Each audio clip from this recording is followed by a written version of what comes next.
stories in the back of your head dictate how you live, how decisions that you make. Those are the assumptions that you go on. So that's why I love stories, is that they can creep into your mind and, you know, and move things around.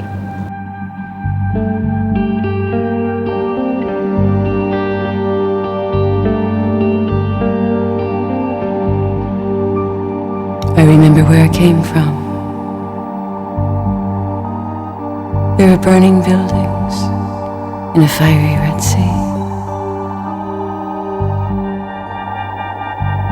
World without end. Remember me.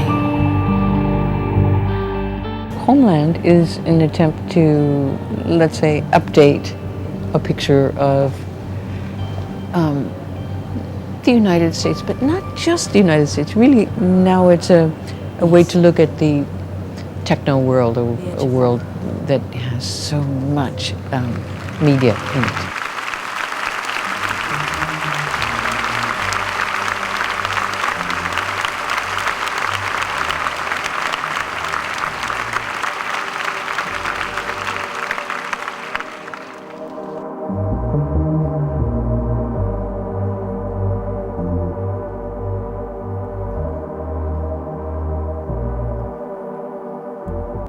Its title says place, but I think where people live now is more abstract. You know, it's not, you know, I live in this piece of land.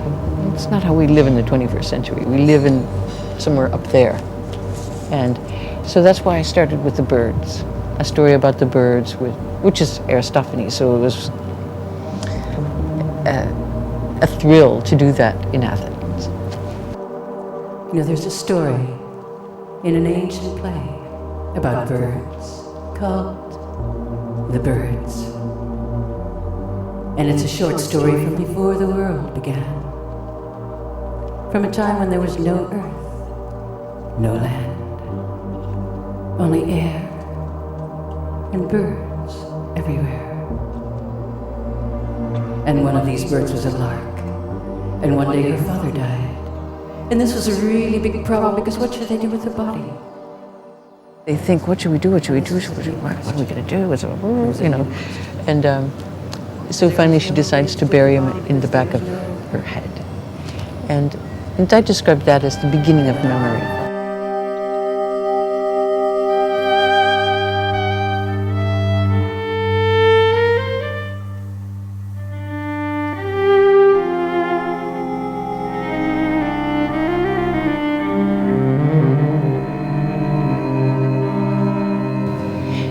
Now, in the past, I would have done this in a multimedia show, you know, with lots of lights and video and so.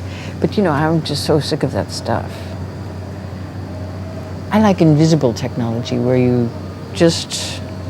it becomes unimportant that you have a lot of stuff.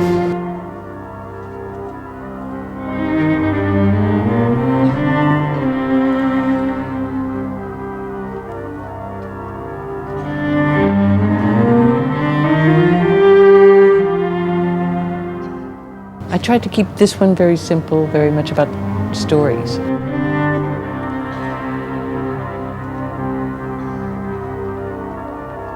I'm sailing through this transitory. I'm moving through this transitory.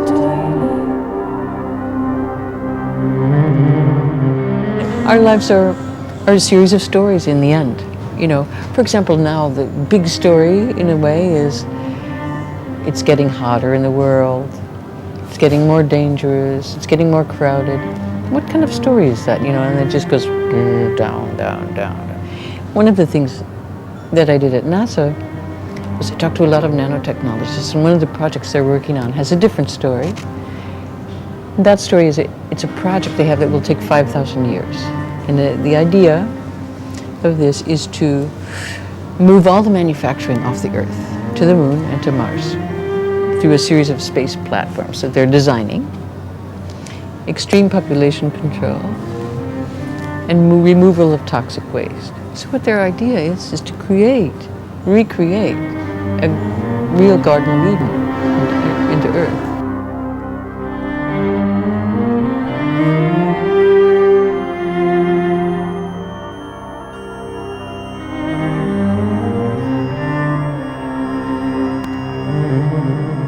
When they asked me to be artist in residence, I think they had some idea that I would do some big, sexy techno project, like take the light from one satellite, bounce it onto another satellite, onto the dark side of the moon, you know.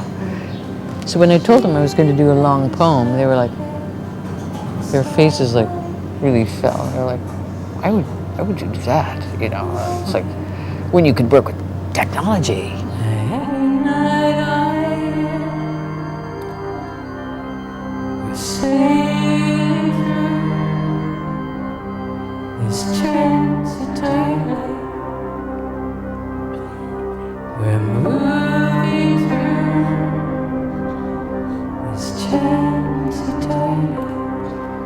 For me, it was never about technology, never.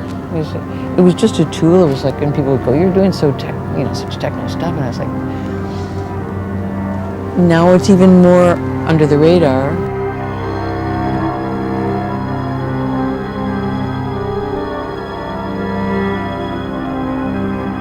Those were interesting times because I was mostly making little movies then, and I was showing them in film festivals.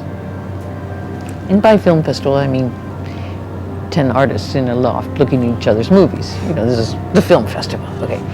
And I was never finished in time for the festival, so I would project a film and I would stand in front of it and play the violin and do the dialogue, the soundtrack. And I thought, eventually, this is a kind of nice way for live and pre-recorded to relate. And when the doctor says, "Congratulations, it's a boy," where do all the dream baby girls, those possible pearls, go? Laurie and Susan with the brown eyes, and a lovely Irene, and beautiful but difficult Betty. So that's how I started doing multimedia shows, really just simply like that. And what was great about that time was there was no motor in the art world, and the motor is money. Now there's a big motor, you know, but at that point it's hard to even imagine. But there was no money in the art world, zero.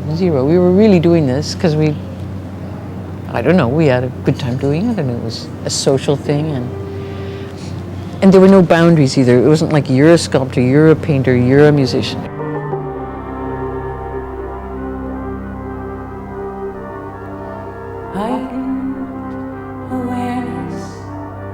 Justice and fairness in this transitory. We were downtown, and official art was uptown, and the official art, they were like, like Warhol, the pop artists. They were official guys in a different part of town. So we were and we were very self-consciously creating a new scene. It was great fun.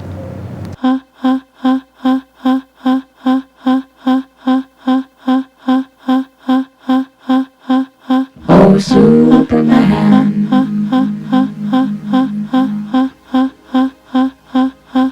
Oh, John. It's a different dynamic now.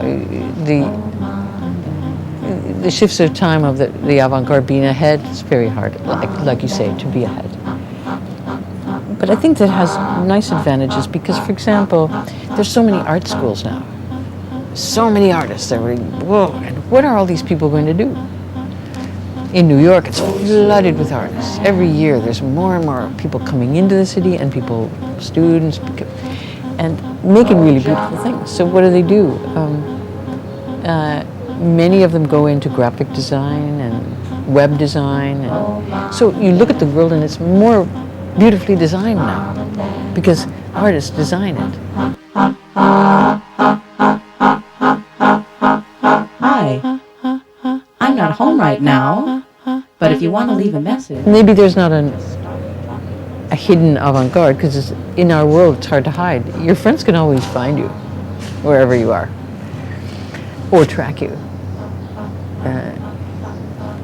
So one of the biggest issues, I think, with technology is privacy. And I saw an interview with a girl who's 15, and she was saying, for my generation, privacy is uninteresting. We don't want it. We don't look for it. My whole life is on the net. My diary, my sex life, my bank account, my personal messages. It's all there. I don't want a private life. I was like, wow, now that's different. Okay, pushing buttons and making things faster, okay, that's just techno stuff being faster.